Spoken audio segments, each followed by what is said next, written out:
Ici l'évangéliste Mario Massicotte qui vous souhaite la bienvenue à cette production aujourd'hui qui a pour titre « Ici et là dans la Bible ».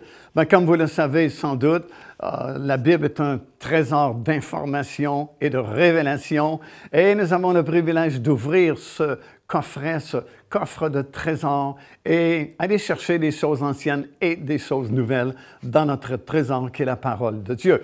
Aujourd'hui, le titre de notre enregistrement, c'est « Les 4 cavaliers du livre de l'Apocalypse ». Bien entendu, parce qu'il y a eu beaucoup de développement technologique ces dernières années, surtout avec l'arrivée d'Internet, beaucoup de personnes enseignent soudainement les choses bibliques et beaucoup de personnes se permettent de donner leur opinion également. Et nous entendons souvent cette expression « les 4 cavaliers de l'Apocalypse ». Et surtout récemment, nous entendons souvent dire que ces 4 cavaliers sont déjà en action et déjà ont commencé à répandre leur jugement sur la planète Terre. Selon la Bible, ce n'est vraiment pas possible, puis je vais vous expliquer pourquoi. Premièrement, ces 4 cavaliers du livre de l'Apocalypse ne peuvent débuter leurs actions ou leurs jugements aussi longtemps que l'Église n'aura pas été enlevée. Et je vais vous expliquer pourquoi également. Les 4 cavaliers vont apporter des jugements sur la planète Terre. Le premier cavalier est monté sur un cheval blanc, le deuxième est monté sur un cheval roux, le troisième monté sur un cheval couleur noire et le quatrième sur un cheval couleur pâle. Et si vous lisez attentivement la description de leurs actions, ce sont des jugements terribles quand même qui vont s'abattre à ce moment-là sur cette planète. Et définitivement, avec plusieurs versets à l'appui, nous lisons dans la parole du Seigneur que l'Église du Seigneur Jésus-Christ n'est pas destinée au jugement de Dieu. L'Église n'est pas destinée à la colère de Dieu. Or, les actions de ces 4 cavaliers, c'est définitivement la colère de Dieu qui va s'abattre sur cette planète parce que la majorité des gens auront rejeté le seul Seigneur, le seul Sauveur disponible, le Seigneur Jésus-Christ. D'ailleurs, c'est dans Apocalypse chapitre 6 et au verset 17, à la suite des manifestations de ces 4 cavaliers, où nous lisons que la colère de Dieu est venue ou est arrivée. Et plusieurs versets dans la parole du Seigneur nous disent carrément, de façon très claire, très facile à comprendre, que ceux qui sont sauvés, les croyants dans le Seigneur Jésus-Christ, ou l'Église de Dieu, n'est pas destinée à la colère du Seigneur. Parce qu'évidemment, cette colère-là a été sur le Seigneur Jésus-Christ. C'est lui qui a été frappé dans la colère de Dieu pour nous. Et c'est pourquoi, en acceptant le Seigneur, nous ne sommes plus sous la colère de Dieu, ni sur les jugements de Dieu.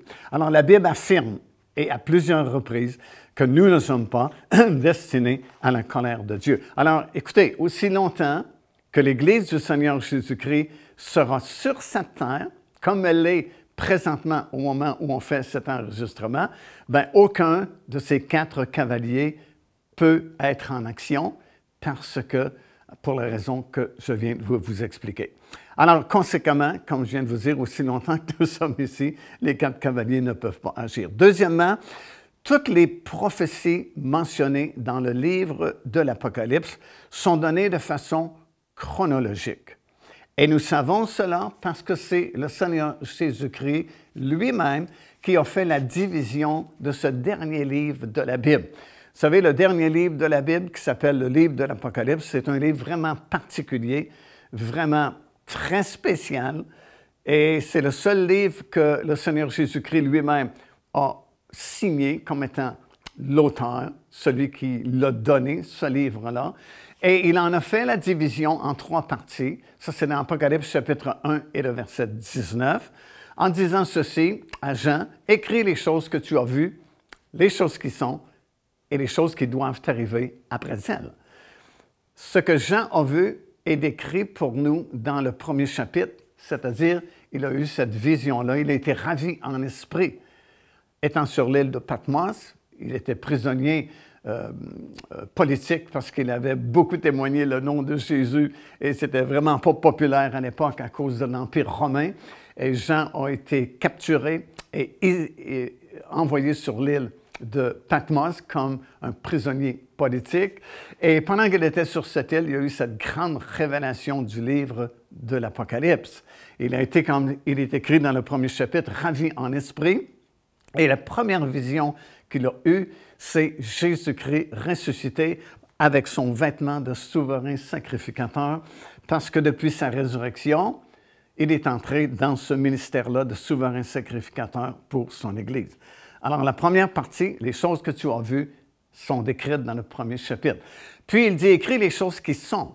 Et les choses qui sont écrites dans le deuxième et le troisième chapitre du livre de l'Apocalypse. Et c'est une vue panoramique et prophétique, si vous voulez, de l'histoire terrestre de l'Église depuis sa fondation jusqu'au moment où cette trompette sonnera et que l'Église va disparaître parce qu'elle va monter dans les airs à la rencontre du Seigneur.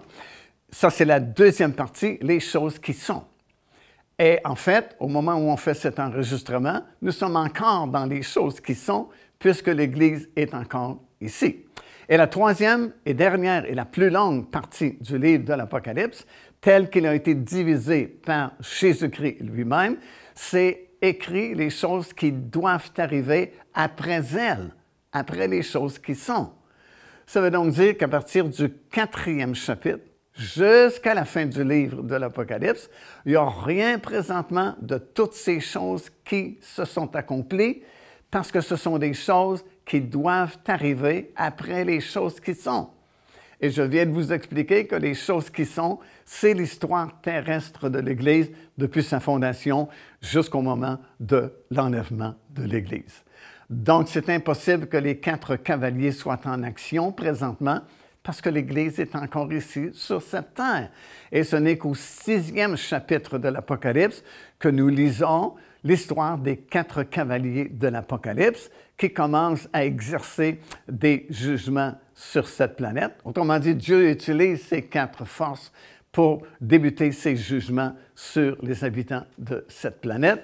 Et c'est impossible aussi longtemps que son Église est ici sur la Terre. Alors, la prochaine fois que vous entendrez et vous verrez une vidéo qui annonce que ces 4 cavaliers sont présentement en action, vous saurez désormais que c'est faux, ce n'est pas selon la parole de Dieu.